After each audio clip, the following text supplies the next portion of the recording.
హైడ్రా అనేది ఒక్కసారి ఏర్పాటు చేసిన తర్వాత ఇది ఒక పొలిటికల్ హైడ్రామాగా మారిపోయిన పరిస్థితి. కౌంటర్స్ రీకౌంటర్స్ అనేక పార్టీస్ నుంచి కూడా కొనసాగుతూ ఉన్నాయి. ఒక పార్టీ వాళ్ళు అంటున్నారు మిమ్మల్ని సంకిలం చెరువు పైన నిర్మించిన ఎడ్యుకేషనల్ ఇన్స్టిట్యూట్స్ ఎంఐఎం కి సంబంధించి కూల్చేసే దమ్ముందా అని మిమ్మల్ని ప్రశ్నిస్తున్నారు. మరొకరు అంటారు నాది తప్పు ఉంటే నేను అక్రమంగా కడితే వచ్చి కూల్చేయండి అని ఇంకోరు చెప్తున్నారు. అసలు మీకు ఏం ప్రెషర్ అనిపించట్లేదా సార్? ఈ పొలిటికల్ అఫిలియేషన్ ఏ విధంగా డ్రైవ్ చేస్తుందంటే దానికి పొలిటికల్ ఎవరికి వాళ్ళు మీకు దమ్ముందా, మీకు ఇది ఉందా, అది ఉందా అనే దానికి నేను రియాక్ట్ కాదలుచుకోలేదు. అవన్నీ కూడా ఎవరికి వాళ్ళు వాళ్ళ పొలిటికల్ వాళ్ళ కంపల్షన్స్ లేకపోతే వాళ్ళ ఇంట్రెస్ట్ని డ్రైవ్ చేసుకోవడానికి చేసేటటువంటి వాటికి I don't need to react ఎవరికి కూడా. సో మాకు అక్కడ చేసేటప్పుడు ఒక పద్ధతి క్రమం బట్టి పోతాము. సో డెఫినెట్గా ఎఫ్టీఎల్లో ఒక ఎడ్యుకేషన్ ఇన్స్టిట్యూషను లేకపోతే ఇది వచ్చినప్పుడు దాన్ని 100% దాని మీద యాక్ట్ చేయాల్సి వస్తుంది. బట్ చేసే క్రమంలో చాలామంది పిల్లలు ఉంటారు, చాలామంది వాళ్ళ అకాడమిక్ లైఫ్ ఉంటుంది, కాలేజెస్ ఉంటారు, స్టూడెంట్స్ ఉంటారు, స్కూల్స్ ఉంటాయి. సో వాళ్ళని ఒక బిల్డింగ్ మనం ఏది డెమాలిష్ చేసి మనం ఏదో విజయ గర్వంతో ఇది ఏదో ఎఫ్టీఎల్లో మొత్తం తీసామని అంటే కనుక పొరపాటు. ఆ ఎఫ్టీఎల్లో చెరువును పరిరక్షణ అందింపాటో పిల్లల అకాడమిక్ లైఫ్ ని కూడా మనం జాగ్రత్తగా చూసుకోవాల్సిన అవసరం ఉంటుంది. అలానే వదిలేసేది కాదు, మనం ఒక టైం ఫ్రేమ్ ఇవ్వాలి. ఇచ్చేసి వాళ్ళకు ఒక 6 months అకాడమిక్ ఇయర్ అయిపోగానే డెఫినెట్ గా అప్పుడు they will be liable for ఇది వెకేట్ చేసేటట్టు కూడా ఉండాలి. సో హైడ్రా కూడా హ్యూమానిటేరియన్ గ్రౌండ్స్ ఉన్నాయి, ఆ కోవలోకి వర్తిస్తుంది చూస్తుంది అంటారు. హైడ్రా అనేది ఫైనల్ గా మనుషులతోటి నిండి ఉంటుందండి. హైడ్రా అనేది ఒక మాన్స్టర్ ఏం కాదు, సో మనుషులతోటే ఉంటుంది. చూసిన తర్వాత పేదవాళ్ళని ఎందుకు టార్గెట్ చేయమంటున్నాము? చిన్న చిన్న ఎప్పటి నుంచి వచ్చిన వాళ్ళు ఎందుకు టార్గెట్ చేయమంటున్నాము? ఎందుకు ఓన్లీ రిసార్ట్స్ నో లేకపోతే కమర్షియల్ గా ఉండేవాళ్ళు లేకపోతే ఎవరో దాన్ని ఒక అంటే ఎఫ్లూయెంట్ సెక్షన్స్ ఎందుకు టార్గెట్ చేయాలనుకుంటున్నాం అంటే దీంట్లో డిఫరెన్షియేట్ చేయాలి. అందరినీ ఒకే తీసుకురావడం అనేది ఇట్స్ నాట్ కరెక్ట్ కాదు. గవర్నమెంట్ కూడా ఆ విధంగానే ఇంటెంట్ తోటే ఉంది. అండ్ నేను కూడా ఆ విధంగా పనిచేస్తానని నన్ను ఇక్కడికి తీసుకొచ్చినట్టు అంటే ఎప్పుడు ఒక పాలసీ అనేది ఉన్నప్పుడు దానికి 2 వైపులా కూడా మనం జాగ్రత్తగా ఆలోచన చేయాలి. అండ్ ఇది సామాన్యులకి లేకపోతే పేదవాళ్ళకి ఇబ్బందికరమైన పాలసీని తీసుకొచ్చి మనం చేయటం అనేది కాదు.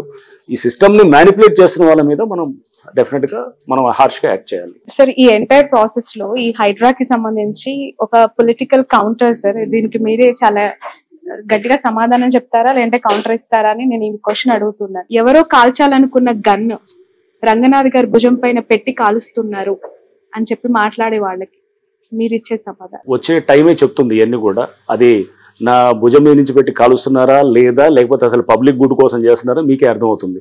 So time only will tell, మీరే చూస్తారు కదా. సార్ నాలాల పునర్వ్యవస్థీకరణ అవ్వచ్చు, చెరువుల పరిరక్షణ అవ్వచ్చు, బఫర్ జోన్ కి సంబంధించి తిరిగి మన ప్రకృతిని మనం కాపాడుకోవాలి అనే నినాదం బాగుంది.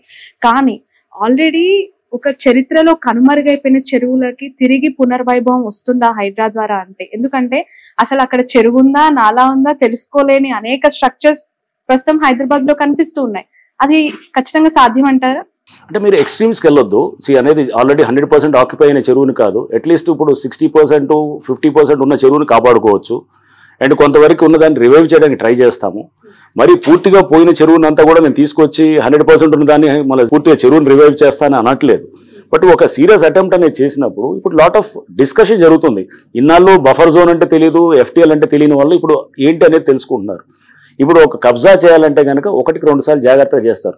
మీరు చూస్తున్నారు ఇప్పుడు చాలా ఎంక్రోచ్మెంట్స్ కూడా అసలు నేనే ఆశ్చర్యపోతున్నాను. రోజు చాలా జరుగుతున్నాయి హైడ్రాకి సంబంధం లేకుండా. మరి ఇన్నాళ్ళు ఎందుకు జరగలేదు, ఇప్పుడు ఎందుకు జరుగుతున్నాయి? సో అంటే ఒక కల్చర్ చేంజ్ కూడా వస్తుంది. That is what we precisely want. అంటే మనుషుల ఆలోచన విధానంలో కూడా ఆఫీసర్స్ కూడా జాగ్రత్త లుక్, మీరు చేయకపోతే కనుక రేపు వచ్చి వీ విల్ డిమాలిష్, ఫస్ట్ వాళ్ళకే ఇస్తాం. అండ్ రేపు మేము డిమాలిష్ చేస్తే కనుక దాంట్లో ఆఫీసర్స్ ని ఎవరైతే బాధలు ఉన్నారో వాళ్ళని డెఫినెట్ గా దిల్ బి బుక్డ్ అనమాట. హైదరాబాద్ కామన్ పీపుల్ కి హైడ్రా ద్వారా కమిషనర్ ఆఫ్ రంగనాథ్ గారు ఎలాంటి సలహా ఇస్తారు? ఒక సలహా ఇవ్వమంటే అంటే దీనికి సంబంధించి ఒక పానిక్ వాళ్ళలో కనిపిస్తోంది, మా ఇల్లు కూల్చేస్తారేమో, మా ఇల్లు నేలమట్టం అయిపోతుందేమో, ఒక భయంతో ఉన్న వాళ్ళకి మీరు ఇచ్చే ఒక అమూల్యమైన సలహా. సామాన్యులు ఎవరు పేదవాళ్ళు ఇప్పుడు ఇల్లు కట్టుకొని వాళ్ళు ఉన్న వాళ్ళని ఎవరిని జోలికి వెళ్ళము. మిడిల్ క్లాస్ వాళ్ళు ఎవరు కూడా వాళ్ళు ఇల్లులు కట్టుకొని వాళ్ళు ఉన్న వాళ్ళని ఎవరి జోలికి వెళ్ళము. ఎక్కడైతే కనుక ఎఫ్టీఎల్ చుట్టూ ఉన్నటువంటి దాంట్లో లగ్జరీ హోమ్స్ అంటే లైక్ సపోజ్ సంబడి ఏదో రిసార్ట్స్ ఏదో ఉన్నది అట్లాంటి వాళ్ళ దగ్గరికి అది చేస్తాము.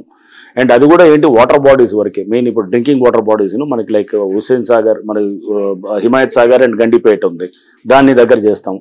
వేరే లేక్స్ దగ్గర కూడా అలానే విల్లాస్ వాళ్ళని టార్గెట్ చేస్తామని అందరినీ అనట్లేదు. దాంట్లో ఇప్పుడు కన్స్ట్రక్షన్ చేస్తున్నారు. సపోజ్ కొంతమంది కన్స్ట్రక్ట్ చేస్తున్నారు, వాళ్ళని కూడా ఖచ్చితంగా చేస్తాం. నేను ఇప్పుడు విల్లా కొనుక్కుంటున్నాను, చెరువు దగ్గర కొన్నాను, ఆల్రెడీ కొన్నాను, నేను విల్లాలో ఉన్నాను. అరే జస్ట్ బికాజ్ నేను విల్లా ఇది కొంచెం మంచి నేను కాస్త హైయర్ లెవెల్లో ఉన్నాను కాబట్టి నాది కూలగొడతారంటే అలా కూడా ఉండదు. సో దాంట్లో మనం వెళ్ళేటప్పుడు మీకు ఈ ఫార్ములేట్ చేసినప్పుడు ఏది మేము వెళ్తామంటే ఫస్ట్ ఇదండి. అంటే బేసికల్గా ఒక కమర్షియల్స్ లేకపోతే వాళ్ళ అంటే అతని ఉండడానికి కాకుండా అతను ప్లెజర్ కోసం వాడేదాన్ని ముందు టార్గెట్ చేస్తాను, లేదా అతని కంఫర్ట్ కోసం కమర్షియల్ ఇప్పుడు ఒక కన్వెన్షన్ హాల్, లేదా అతను ఒక కమర్షియల్ కాంప్లెక్స్, లేదా ఒక రిసార్ట్, లేదా ఒక సమ్ గేమింగ్ విలేజ్, ఇట్లాంటి వాటిలన్నింటినీ కూడా డెఫినెట్ గా it comes with in the purview of అంటే ఫస్ట్ ఫోకస్ చేసి నెక్స్ట్ స్టెప్ బై స్టెప్ తీసుకెళ్తూ అండ్ నాలాస్ లో కూడా నాలాస్ పక్కన బఫర్లు ఉంటాయి. బఫర్లు దాని మీద కన్నా ముందు నాలాని బ్లాక్ చేసేది, నాలాని రివైవ్ చేయాలన్నమాట. మూసేసిన నాలాన్ని తెరిపించాలి.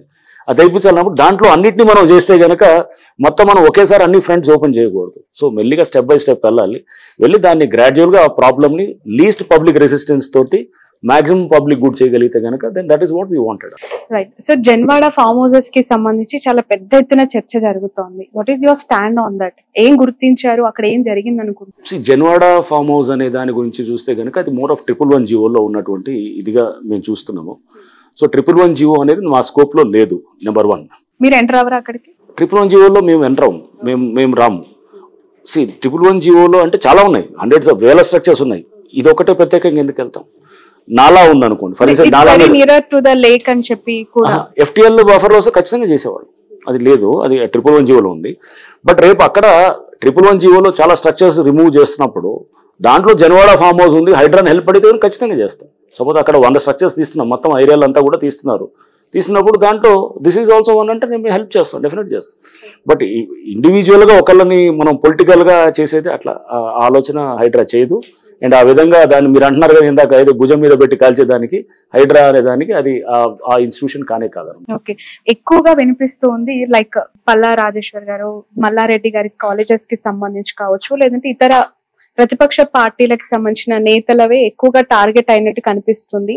హైడ్రా నిష్పక్షపాతంగా పనిచేయట్లేదు అనే ఆరోపణ.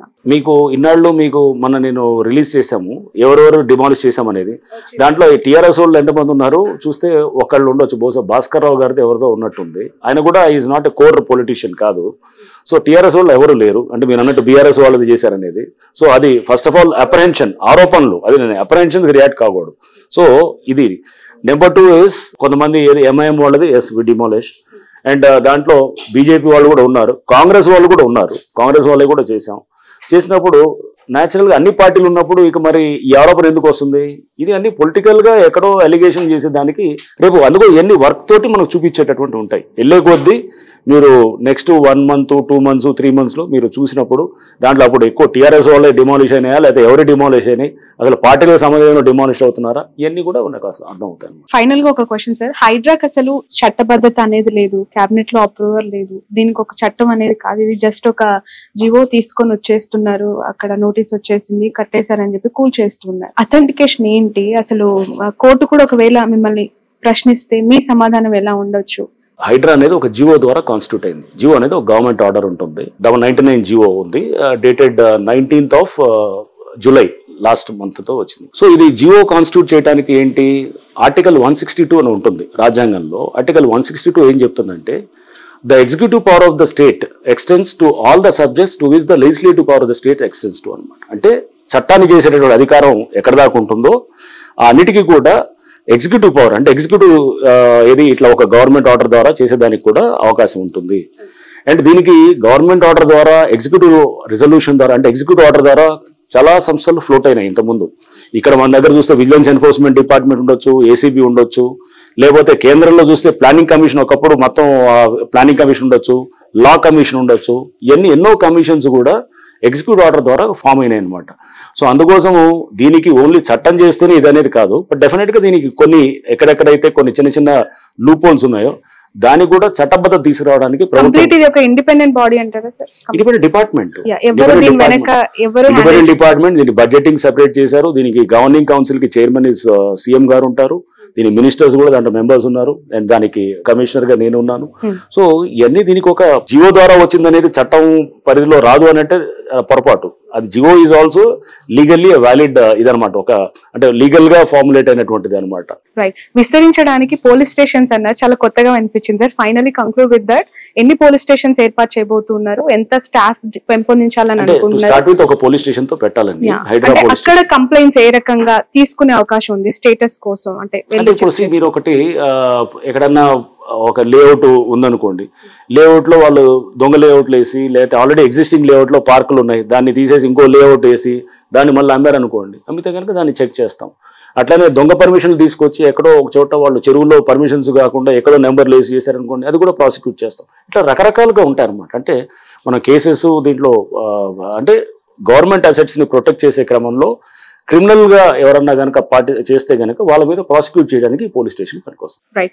ఎంటైర్ సోషల్ మీడియా, డిజిటల్ మీడియాలో మీకు చాలా మంచి అప్లాజ్ అనిపిస్తుంది సార్. చాలా మంది అప్రిషియేటబుల్ కమెంట్స్ అనేవి టువర్డ్స్ హైడ్రా వాళ్ళు ఎక్స్ప్రెస్ చేస్తూ ఉన్నారు. ఎలా ఉంది ఆ ఫీల్? ఎక్స్పెక్ట్ చేశారా?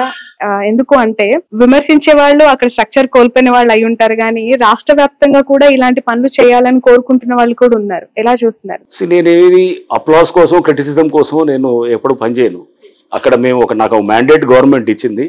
నేను మొదటి రోజు కూడా ప్రెస్ మీట్ పెట్టినప్పుడు కూడా చెప్పాను, ఒక మ్యాండేట్ ఉన్నప్పుడు రకరకాల మంది రకరకాల మాటలు చెప్తారు, కానీ నీ ఆబ్జెక్టివ్ ఇచ్చింది గవర్నమెంట్, నాకు స్పష్టంగా ఒక జీవో రూపంలో ఇచ్చింది.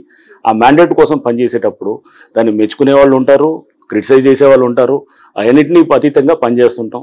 సోషల్ మీడియాలో అప్లాజ్ వస్తే గుడ్, క్రిటిసిజం వస్తే కూడా ఓకే గుడ్, దాని నుంచి కరెక్ట్ చేసుకుంటాం, కరెక్ట్ చేసుకుని మళ్ళీ పోతుంటాం. ఈ ఎంటైర్ ప్రాసెస్ లో రేవంత్ రెడ్డి గారి కమెంట్స్ ఏంటి సార్?